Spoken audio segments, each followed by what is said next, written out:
This question involves some very hard algebra, and if you know how to do that hard algebra, this is actually a pretty fast question. But if you're trying to come for my help, you probably don't know the hard algebra, and so I'm going to show you the strategy method, which is longer, but at least might get you this really hard question right on the test. And I would know to use the strategy because it looks really hard to start. So when I see a lot of x's and a lot of x's in the choices and in the question, I know that that's probably a case where I can arithmetize. And remember, that's the strategy where we assume that x is a placeholder, and we just make up a number.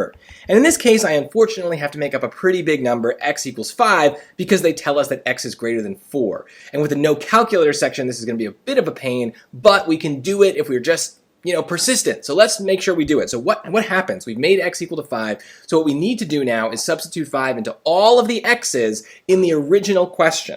So in the original question, they're telling us to take the top equation and put it over the bottom equation. But this time when we do it, we're going to use 5's instead of x's. So what's going to happen is we have 5 to the 4th minus 4 times 5 squared over 5 squared minus 2 times 5 minus 8. Notice that is g of x over h of x. All I did is replace the the x's with 5's. Now I got to simplify. So let's get everything else out of the way and just focus on that. So most of this is pretty easy. We're going to have 4 times 5 squared, well, 5 squared is 25, times 4 is 100. I'm going to avoid that 5 to the 4th while I can.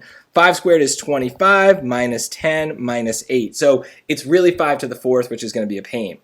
What I can do is I know that 5 times 5 times 5 times 5 is really 25 times 25. And I can do that math. I'm going to save it. I would do it on the page if I needed to. That is going to be 625. Okay, so now I can start to simplify. That's 525 over 25 minus 10 is 15, minus 8 is 7. Now we could just leave this as a fraction, but I might want to see if I can reduce that fraction. And since 7 is a prime number, we're really just checking, does 7 divide into 525? So let's do a little sidebar here, and let's do some long division. Again, this is not the most efficient way to do this question, but it'll get us the answer if we're persistent.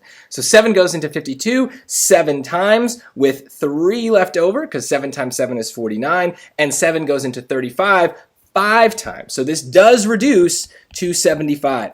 And now that's my magic answer, okay? That's what I want my answer choices to be. But if we look at our answer choices, we can see that they are not, in fact, 75. They are these messy things.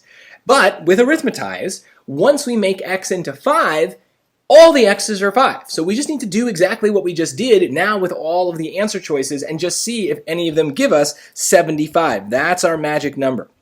So let's start with choice A. That's going to be 5 squared over 5 plus 2. That's 25 over 7. Well, I just did 525 over 7, and that gave me 75. There's no way this is going to work, so choice A is done.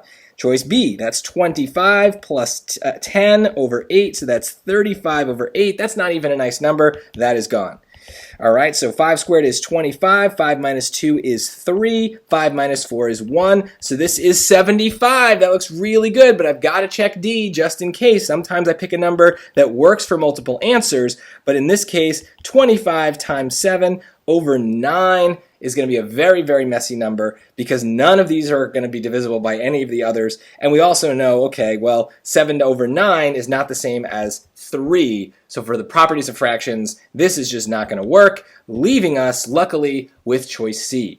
It's confusing, it's long, it's annoying. Arithmetize is definitely not the most efficient strategy here, but if you have the time and you are working on these hardest questions, arithmetize lets you get something really, really hard right because of persistence, because we turn it into arithmetic. So if you sense the algebra is really tricky, see if you can use arithmetize by making up some numbers instead of doing the algebra.